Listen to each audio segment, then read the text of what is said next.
Dear student, देखिए हम NCERT problems कर ही चुके हैं। अब कुछ रेजिस्टेंस नेटवर्क प्रॉब्लम हम यहाँ करेंगे और उनको सोल्व करेंगे और देखेंगे कि किस किस तरीके से हम रेजिस्टेंस नेटवर्क को सोल्व कर सकते हैं। सबसे पहले एक बहुत आसान सा रेजिस्टेंस नेटवर्क प्रॉब्लम है, उसको हम सोल्व करते हैं। हमारे पास रेजिस्टेंस का नेटवर्क है कुछ इस तरह से, ये 15 ओम, ये भी 15 ओम,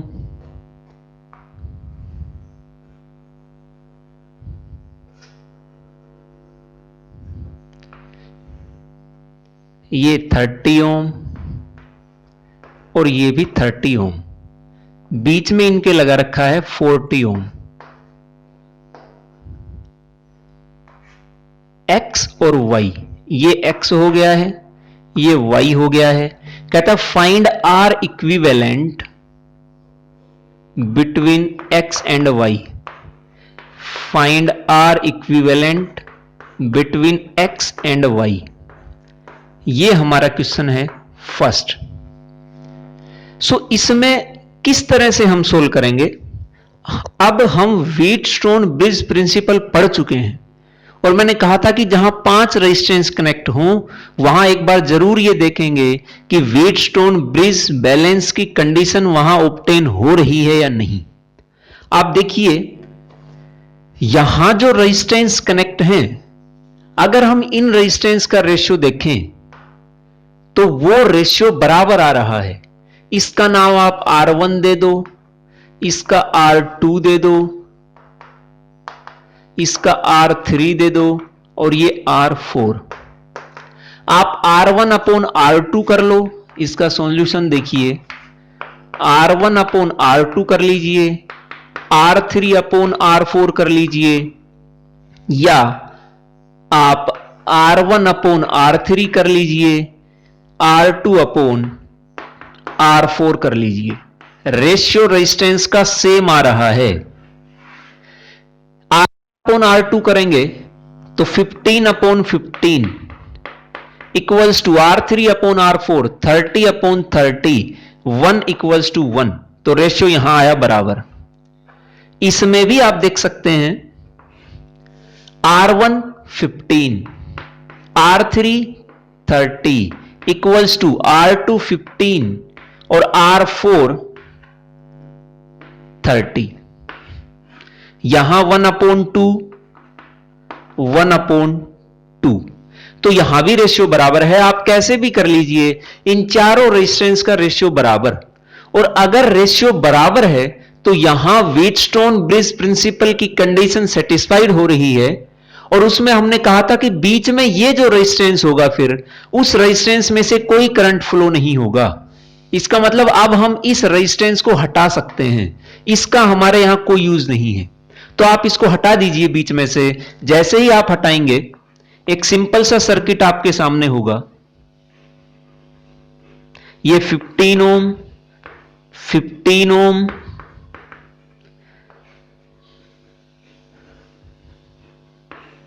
कुछ इस तरह से, ये X है, ये Y है, ये 30 ओम, ये भी 30 ओम। अब तो आप निकाल ही सकते हैं, आपको पता है ये दोनों सीरीज में, ये दोनों सीरीज में, तो इनका बनेगा 15 प्लस 15, 30 प्लस 30। इनका आ गया 30 ओम और ये आ गया 60 ओम। अब इस सर्किट को आप ऐसे ड्रॉ कर सकते हैं।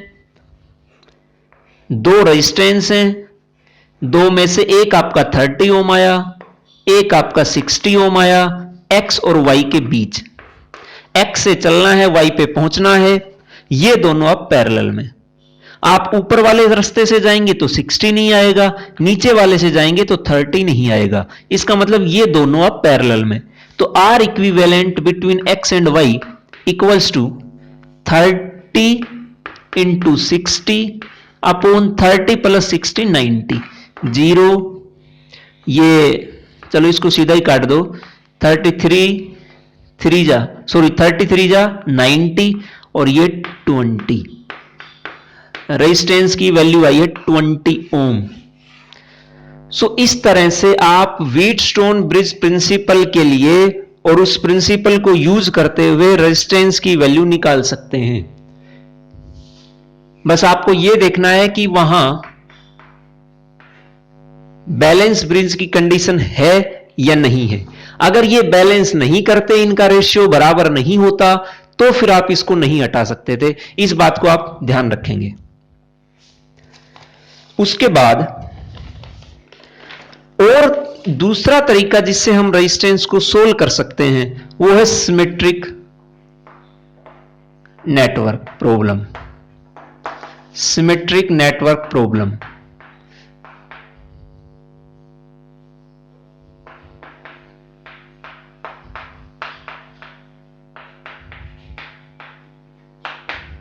इसमें क्या होगा, आप देखिए, एक सिंपल सा हम लें, चलिए यही ले लेते हैं। यहां पे आपके पास इस सिमेट्री पे फर्स्ट क्वेश्चन है।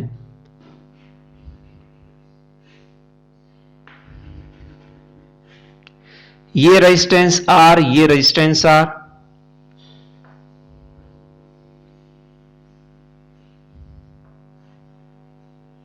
ये रेजिस्टेंस आर, ये भी आर,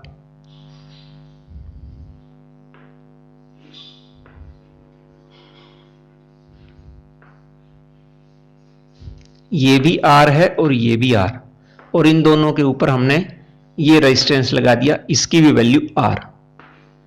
कहता है ए और बी के बीच आपको इक्विवेलेंट रेजिस्टेंस निकालना है।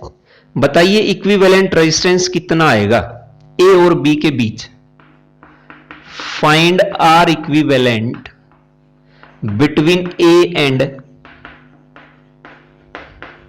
बी। अब यहां पे सिमेट्री का मतलब यह है कि अगर आप इस रेजिस्टेंस को ऐसे एक लाइन ड्रॉ कर दें, यहां से, ये थोड़ा सा इसको ठीक से ड्रॉ करते हैं,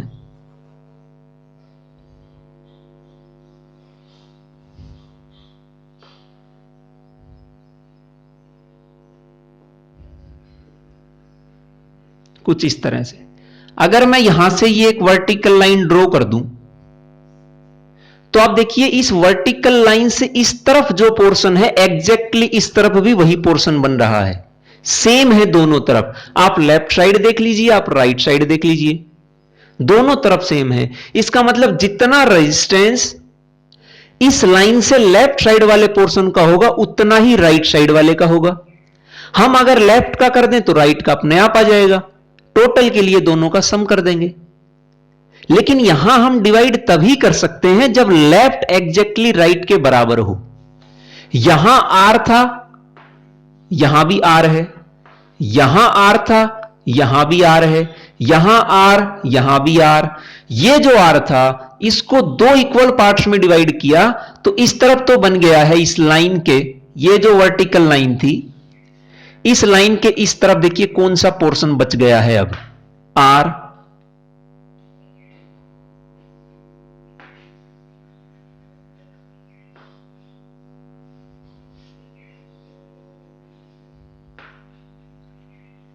ये पोर्शन बच गया है, ये ए है और ये r/2 r r, और इस पॉइंट पे हमें पहुंचना है। अब एग्जैक्टली उतना ही इस तरफ भी बच गया है। या आप ये मान लीजिए अगर मैं इस लेफ्ट साइड को फोल्ड करा के इस तरफ रखूं तो ये एग्जैक्टली वैसा ही रखा जाएगा जैसा ये है। ये दोनों एग्जैक्टली बराबर हैं। इस तरह की प्रॉब्लम्स को हम सिमेट्रिक नेटवर्क प्रॉब्लम के नाम से बोलते हैं। और इस तरह की प्रॉब्लम्स को हम एक रीजन का सोल्व करेंगे, दूसरे का अपने आप निकल जाएगा, उसका डबल कर देंगे तो हम इसका निकाल लें, इसका अपने आप आ जाएगा। इसका निकालने के लिए हमें इस सर्किट को सोल्व करना पड़ेगा। अब आप देखिए ये ए है, इसका नाम दे दीजिए सी, बी तो यहां था, हमें चलना है ए से पहुंचना है सी पे। अब मैं ए से ये डी नाम दे दो और इसका नाम दे दो ई। आप ए से जाएंगे डी पे, डी से जाएंगे सी पे, या आप डी पे पॉइंट पे पहुंचते ही देखिए एक तो आप ए से चलेंगे तो ही प्रॉब्लम आएगी, आप यहां से भी जा सकते हैं और आप यहां से भी जा सकते हैं। इसका मतलब ये जो रेजिस्टेंस है ये इस तरफ वाले रेजिस्टेंस के पैरेलल में आएगा, ये रेजिस्टेंस अलग हो गया है। फिर आप डी पे पहुंचेंगे, डी पे पहुंचते ही फिर आप देखेंगे कि आप यहां से भी जा सकते हैं और यहां से भी। अगर आप इस रास्ते से गए तो ये नहीं आएगा, इससे गए तो ये नहीं आएगा। हां, ये जरूर आएगा, ये चाहे इससे जाइए चाहे इससे जाइए, ये दोनों के रास्ते में आएगा। इसके लिए पहले आप इन दोनों को सोल्व करिए, फिर आप इसको ऐड करेंगे पैरेलल या सीरीज में। तो ये हमें पता चल गया कि ये दोनों पैरेलल में हैं, ये दोनों पैरेलल में, तो इनका जो आएगा वो निकलेगा 2/R प्लस 1/R, R3। कहने का मतलब R बन गया है R/3। इन दोनों को हटा के मैं एक ऐसा रेजिस्टेंस लगा सकता हूं जिसकी वैल्यू है R/3।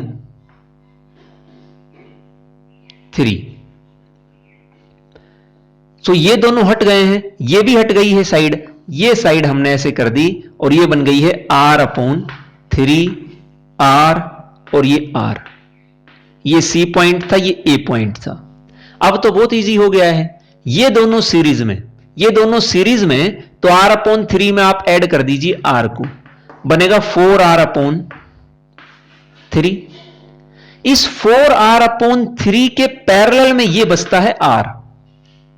अब हमारे पास आ गया है ऐसे 4R/3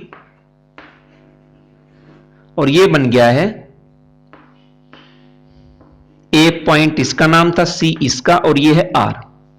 ये दोनों पैरेलल में, तो पैरेलल का इक्विवेलेंट निकलेगा 3/4R प्लस 1/R।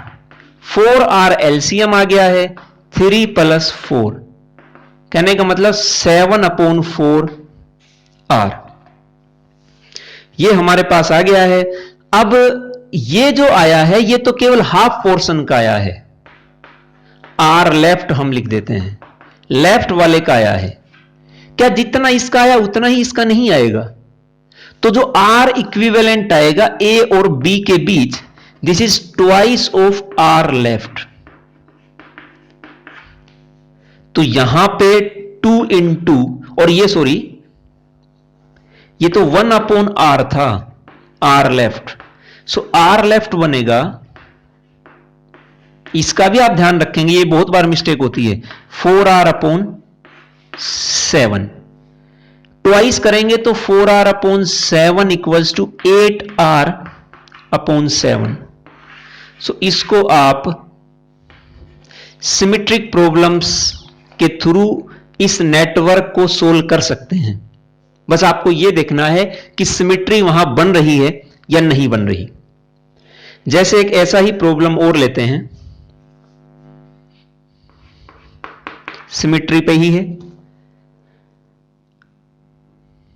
हो सकता है थोड़ा सा मुश्किल हो, लेकिन आप ध्यान रखेंगे और अगर आप खुद सोल्व करने की कोशिश करेंगे तो इंटरेस्ट और ज्यादा इनमें आ पाएगा, अदरवाइज नहीं। इनमें सिर्फ आपका माइंड क्लिक करना चाहिए कि कहां क्या चीज हो रही है, उसके अलावा इनमें ऐसा कुछ नहीं है। ना इनमें आपको कुछ याद रखने की जरूरत है ना और कुछ, बस आपको नेटवर्क देखकर पता लगाना है कि ये किस तरह से हम इसको अप्रोच कर पाएंगे। आपकी अप्रोच अगर सही है तो आप बहुत इजीली इन्हें सोल्व कर देंगे।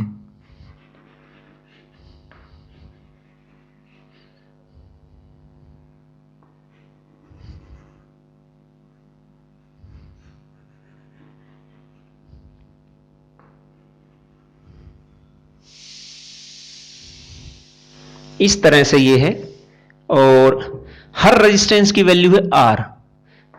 आप समझ जाएंगे कि R रेजिस्टेंस है, सब के सब A और B के बीच में आपको इक्विवेलेंट रेजिस्टेंस निकालना है। फाइंड RAB, कितना आएगा? सो इसके लिए फिर से आप देखिए, क्या हम यहां सिमेट्री नहीं देख पा रहे हैं? और सिमेट्री कैसे देख पा रहे हैं? अगर मैं यहां एक वर्टिकल लाइन ड्रॉ कर दूं तो ये वर्टिकल लाइन इस पूरे नेटवर्क को दो इक्वल पार्ट्स में डिवाइड कर देगी। इसका मतलब जितना लेफ्ट साइड में है वैसा का वैसा राइट साइड में भी हमें मिल रहा है। तो यहां हमें सिमेट्री मिल रही है, और सिमेट्री अगर मिल रही है तो हमें सिर्फ लेफ्ट साइड सोल्व करने की जरूरत है, राइट का अपने आप निकल जाएगा। या आप राइट को सोल्व कर लीजिए, लेफ्ट अपने आप सोल्व हो जाएगा, क्योंकि ट्वाइस करना है। सो यहां पे अब इसे कैसे सोल्व करेंगे, आप सिर्फ लेफ्ट साइड को देखिए। लेफ्ट साइड को जब आप देखेंगे तो आप यहां इसको ड्रॉ करिए और ए से चलेंगे, यहां पहुंचेंगे, यहां से यहां पे नीचे जो बच गया है वो ऐसे, और ये भी ऐसे। यहां जो हमने ये लाइन ड्रॉ कर रखी है, इस लाइन को आप ऐसे ही ड्रॉ करिए, और इसके साथ जुड़ गया है ये वाला, नीचे भी जुड़ गया है ये। आपको अब की बार ए से चल के यहां नहीं पहुंचना है, क्योंकि आप देखिए ये पॉइंट बीच में है, इस लाइन पे ये पॉइंट एग्जिस्ट कर रहा है, तो यहां तक ही पहुंचना है आपको। इसमें ये पॉइंट ए और बी इस लाइन पे एग्जिस्ट कर रहे थे, तो आपको पहुंचना भी इस पॉइंट पे था। यहां ए और बी इस मिडल पॉइंट पे लाई कर रहे हैं, तो आपको यहीं एक पॉइंट मानना है जिस पे आप पहुंचना चाह रहे हैं। इसका नाम आप दे दीजिए सी। सब है रेजिस्टेंस आर आर आर, ये डिवाइड हो गया है तो ये R/2, ये डिवाइड हो गया है तो R/2। अब तो बिल्कुल एग्जैक्टली वैसा ही है। आप देखिए R/2 R दोनों पैरेलल में, R/2 R दोनों पैरेलल में। सोल्व करिए इनको। जब आप इन्हें सोल्व करेंगे तो ये बनेगा R/2, और R को जब आपने सोल्व किया था तो ये बना था R/3। सो इन दोनों का इक्विवेलेंट पैरेलल में आएगा R/3। इधर R था, नीचे R बच गया है। नीचे भी आप ऐसे ही सोल्व करेंगे, ये R/3 और ये है R, A और C। अब आप देखिए यहां से जब आप इसे सोल्व करेंगे तो सोल्व कैसे कर पाएंगे, ये दोनों हमारे पास सीरीज में, ये दोनों हमारे पास सीरीज में, इन दोनों को आप करिए सोल्व। ये R है, इन दोनों को जब हम सोल्व करेंगे R और R/3 को, तो हमने देखा था कि आया था 4R/3। नीचे जब हम इसे सोल्व करेंगे तो वो बनेगा 4R/3। ये तीनों अब पैरेलल में, A और B, A और C। सो इनको जब आप सोल्व करोगे तो ये पैरेलल में है 1/RAC, 1/4R, 3 ऊपर चला गया, 1/R, 3/4R, ये बन गया है 4R। यहां से 3 + 4 + 3, ये हमारे पास आ गया है, कहीं मिस्टेक कर दी हमने, 3 + 3 6, 10/4R, नहीं सही है। सो RAC 4R/10, ये 2 से 5, ये हमारे पास बचा 2/5R। मतलब A और C के बीच रेजिस्टेंस हमारा है 2/5 × R। ये जो रेजिस्टेंस है ये केवल लेफ्ट साइड का है, अब इसे राइट साइड हमारे पास बच गई है यहां, सॉरी। तो राइट साइड के लिए हमें क्या करना पड़ेगा, अगर हाफ का है 2/5R, पूरे का कितना बनेगा, दोगुना बनेगा। So RAB equals to twice of RAC, कहने का मतलब 4/5R। ये आपका इक्विवेलेंट रेजिस्टेंस है इस प्रॉब्लम का, जिसको हमने सोल्व किया है सिमेट्री से। सो इसको भी आप कर पाएंगे। उसके अलावा अब एक और आपको अगर सिमेट्री प्रॉब्लम दी जाए तो उसे कैसे सोल्व करेंगे देखिए।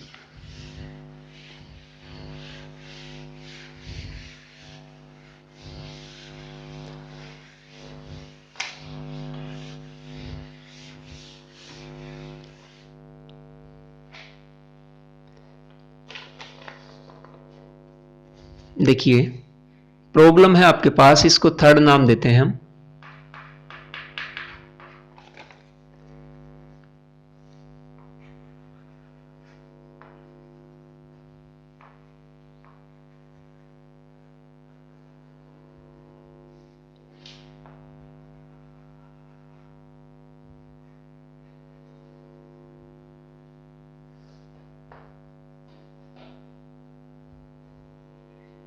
सॉरी, ये बनेगा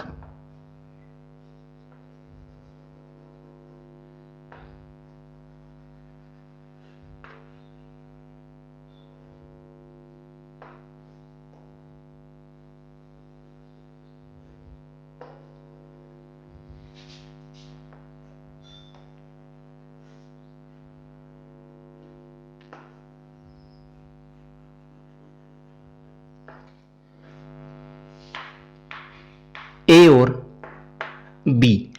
एक रेजिस्टेंस 1 ओम, 1 ओम, 1 1 1 1, नीचे वाले हैं 2 ओम, ये सब 2 ohm. Find R equivalent between A and B, ये आपको निकालना है। आप देखिए यहां से, क्या ये जो पार्ट है, ये जो पोर्शन है, ये एग्जैक्टली ऐसा ही नहीं है? क्या ये पोर्शन एग्जैक्टली ऐसा ही नहीं है? क्या ये पोर्शन भी एग्जैक्टली ऐसा ही नहीं है? इसका मतलब यहां हमारे पास, अब तक तो हमने 2 पोर्शन देखे थे जो आपस में बराबर थे।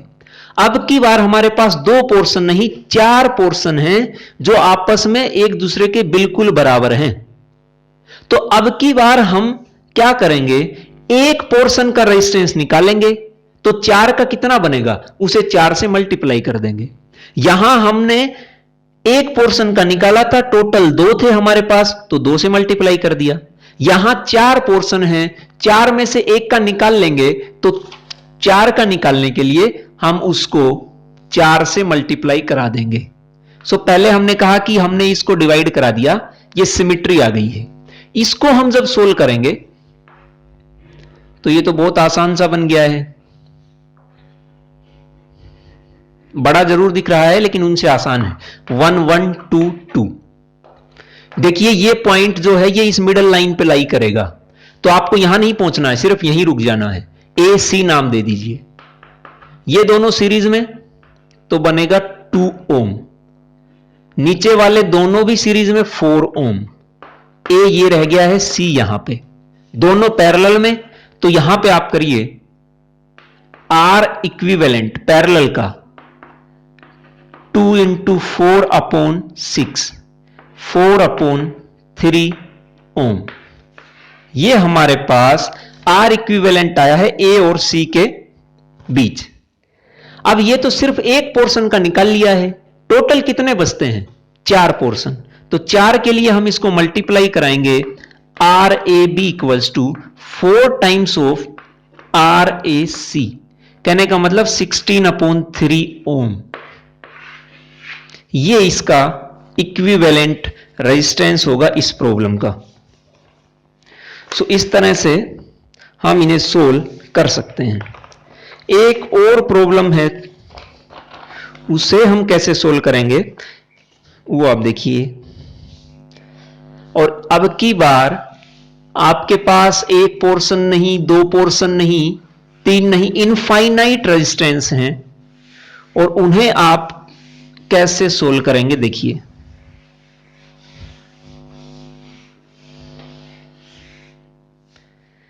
सो एक नेटवर्क हमारे पास दे रखा है जिसमें इनफाइनाइट रेजिस्टेंस हैं।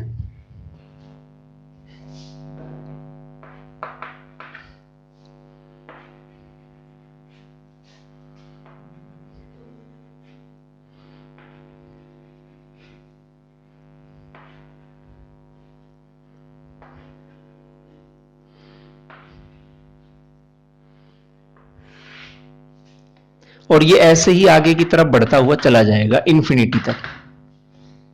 सो ये 1 ओम है, ये 1 ओम, ये भी 1 ओम, 2 ओम, 2 ओम, ये 2 ohm. Find the R equivalent between A and B. आपको ए और बी के बीच में इक्विवेलेंट रेजिस्टेंस निकालना है, लेकिन कितने रेजिस्टेंस हैं? इनफाइनाइट रेजिस्टेंस हैं, तो कैसे निकाल पाएंगे? इसको आप सोल्व करने के लिए क्या करेंगे? ए, इस तरह की जो भी प्रॉब्लम होंगी उनको कैसे सोल्व करेंगे? ये 2 ओम और ये बच गया है ऐसे। क्या यहां भी सिमेट्री नहीं बन रही है? जैसा यहां है पोर्शन वैसा ही यहां, वैसा ही यहां, और पीछे तक वैसा ही चला जाएगा। सो यहां पे आप सबसे पहला जो पोर्शन है उसे ऐसे ड्रॉ कर देंगे। पीछे वाले के लिए ये जो पीछे का पोर्शन है इसके लिए आप मान लीजिए कि रेजिस्टेंस आ गया है x। सिर्फ फर्स्ट पोर्शन को रखेंगे, बाकी सब को हटा के हम x रेजिस्टेंस मान लेंगे पीछे वाले का, और ये पॉइंट a और b। मान लीजिए a और b के बीच रेजिस्टेंस भी x ही है। Let resistance between a and b equals to x। अब आप कहेंगे कि आपने x तो ये मान लिया है, फिर ये पोर्शन तो बच गया है अलग से, लेकिन फिर भी आपने इस a और b के बीच टोटल x मान लिया। यहां इनफाइनाइट रेजिस्टेंस है। सो इनफाइनाइट रेजिस्टेंस का मतलब जिनकी कोई गिनती ही नहीं है, तो इसे हम क्या गिनेंगे? यहां a और b के बीच में हमने टोटल x ही मान लिया। अब यहां से आप देखिए ये दोनों है पैरेलल में, ये दोनों पैरेलल में, तो इनका बनेगा R equivalent 2 into X upon 2 plus X ohm. So इन दोनों को हटा के मैं इतना रेजिस्टेंस लिख सकता हूं, 1 ओम 2x अपॉन 2 प्लस एक्स, और ये a और b। R between a and b, ये दोनों सीरीज में 1 ohm plus 2x upon 2 plus x. क्या R इक्विवेलेंट भी हमने x ही नहीं मान लिया है? तो ये x आ गया। यहां से एक सेकंड ऑर्डर इक्वेशन आएगी, मतलब क्वाड्रेटिक इक्वेशन आएगी, और वो क्वाड्रेटिक इक्वेशन होगी हमारे पास X square minus X equals to 2 equals to 0। आप इसे सोल्व करेंगे तो x के रूट्स निकलेंगे। x के रूट्स आएगा एक -1 और एक +2। रेजिस्टेंस माइनस का कोई मतलब नहीं होता है, तो हम सिर्फ पॉजिटिव वैल्यू कंसीडर करेंगे। तो जो x आया है, जो R इक्विवेलेंट आया है, उसकी वैल्यू बनेगी 2 ओम। तो इस तरह से अगर आपके पास इनफाइनाइट रेजिस्टेंस है तो उन इनफाइनाइट रेजिस्टेंस को भी आप सोल्व कर पाएंगे। उसके बाद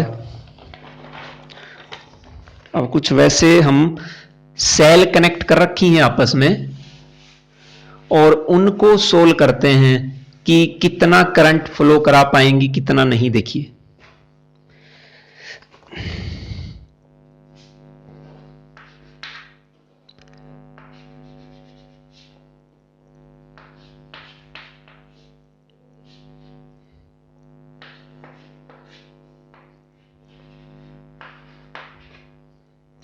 एट ओम, 4 ओम, 6 वोल्ट, 12 वोल्ट। सबसे पहले आपको निकालना है फाइंड द करंट। करंट कितना फ्लो करेगा? अब यहां पे ये दोनों सेल सीरीज में कनेक्ट हैं, और सीरीज में हमने कहा था कि जब दो सेल सीरीज में कनेक्ट हो कुछ इस तरह से, मतलब नेगेटिव पॉजिटिव से, पॉजिटिव नेगेटिव से कनेक्ट हो, तो हम ईएमएफ निकालेंगे, टोटल ईएमएफ। अगर इसकी E1 है, इसकी E2, तो E1 प्लस E2। लेकिन अगर कुछ ऐसी कंडीशन हो कि हम इनको रिवर्स कर दें, नेगेटिव पॉजिटिव बन जाए और पॉजिटिव नेगेटिव।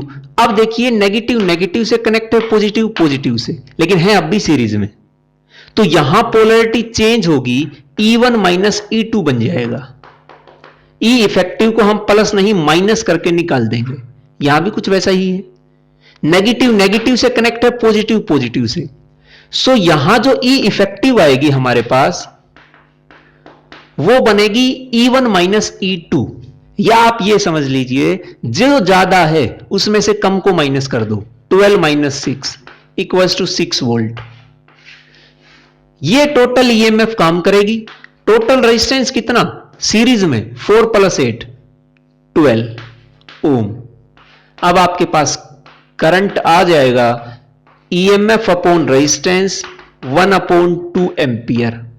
इस पूरे सर्किट में 1/2 एम्पियर करंट फ्लो करेगा। और करंट की डायरेक्शन क्या होगी? अब बताइए ये डोमिनेट करेगी या ये डोमिनेट करेगी? जो बड़ी सेल है वो डोमिनेट करेगी, तो बड़ी सेल का पॉजिटिव यहां है तो करंट फ्लो करेगा इस तरह से, मतलब एंटी क्लॉकवाइज करंट फ्लो करेगा। ये आप इसको सोल्व कर सकते हैं। फिर उसके बाद कहता है find the power dissipated in each resistance. भाई हर रेजिस्टेंस में से करंट पास होगा तो पावर कुछ ना कुछ लगेगी। कितनी पावर लगेगी? पावर निकालिए पहले 4 ओम में से, फिर निकालेंगे 8 ओम में से। क्या पावर आपके पास होती है VI? क्या पावर का फॉर्मूला आप ये भी लिख सकते हैं? और क्या पावर का फॉर्मूला आप V² भी लिख सकते हैं? ये कोई भी फॉर्मूला आप यूज कर लीजिए, वो यूज करेंगे जो चीजें हमारे पास है। वो करंट है लेकिन वोल्टेज नहीं है, इनके एक्रॉस नहीं पता कितनी है, तो हम इन्हें यूज क्यों करें? इसको यूज करेंगे। करंट भी पता है और जिसके एक्रॉस रेजिस्टेंस, जिसके एक्रॉस पावर निकालनी है वो रेजिस्टेंस भी पता है, तो हम सिंपली ये यूज करेंगे। जब ये यूज करेंगे तो करंट तो है 1/2 एम्पियर, वो चाहे 8 ओम मान लीजिए चाहे 4 ओम, सीरीज में है तो करंट दोनों में सेम। रेजिस्टेंस है अगर 4 ओम लिया है तो 4 ही मानेंगे। 1/4 1 वाट, 1 वाट पावर इसमें डिसिपेट होगी इस रेजिस्टेंस के अक्रॉस। इसके अक्रॉस कितनी? 1/2 का स्क्वायर इंटू रेजिस्टेंस है 8 ओम, मतलब 1/4 इंटू 8 2 वाट। इतनी पावर लगेगी इन दोनों रेजिस्टेंस के अक्रॉस जब करंट फ्लो होगा तब। ऐसा ही एक प्रॉब्लम और देख लीजिए। रेजिस्टेंस दे रखे हैं हमारे पास,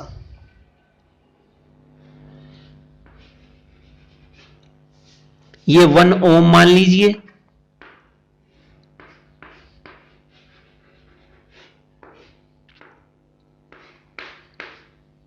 ये 4 ओम, ये 150 वोल्ट, ये 50 वोल्ट। फिर से आप देखिए नेगेटिव नेगेटिव से कनेक्ट है, पॉजिटिव पॉजिटिव से, तो नेट ईएमएफ है सीरीज में, ये ध्यान रखना। पैरेलल में होती फिर अलग सोल्व करते, इस तरह से नहीं कर सकते हम फिर उनको। तो सीरीज में है तो ई इफेक्टिव बनेगा, ज्यादा में से कम को माइनस कर दो। ऐसी ही कंडीशन है नेगेटिव नेगेटिव से, पॉजिटिव पॉजिटिव से, तो माइनस करेंगे। लेकिन अगर नेगेटिव पॉजिटिव से, पॉजिटिव नेगेटिव से, तो हम प्लस करेंगे। तो यहां तो हमारे पास कंडीशन ऐसी है कि नेगेटिव तो कनेक्ट है नेगेटिव से, पॉजिटिव पॉजिटिव से, तो हम माइनस करेंगे। किस में से? ज्यादा में से कम को कर दो। 150 माइनस 50 मतलब 100 वोल्ट, ई इफेक्टिव आ गया। टोटल रेजिस्टेंस कितना है? सीरीज में है 1 + 4 5 ओम। करंट आएगा 100/5 मतलब 20 ampere current is flowing through this circuit and the direction of current is again anti clockwise. ये ज्यादा बड़ी बैटरी सेल तो डोमिनेट ये करेगी, इसके कारण करंट की डायरेक्शन है इस तरह से, तो डायरेक्शन ऐसे ही रहेगी करंट की। हालांकि इसके कारण नीचे की तरफ थी, लेकिन ज्यादा कौन कराएगा डोमिनेट फैक्टर? ये बड़ी वाली सेल, तो वही करंट की डायरेक्शन मानेंगे जो बड़ी वाली सेल की होगी वो। ये थे हमारे पास कुछ प्रॉब्लम्स, इनको करिए। रेजिस्टेंस पे आप कितने भी प्रॉब्लम कर सकते हैं, कोई उनमें समस्या नहीं है। तो कुछ बेसिक जो थे हर टाइप मैंने यहां कवर करने की कोशिश की है।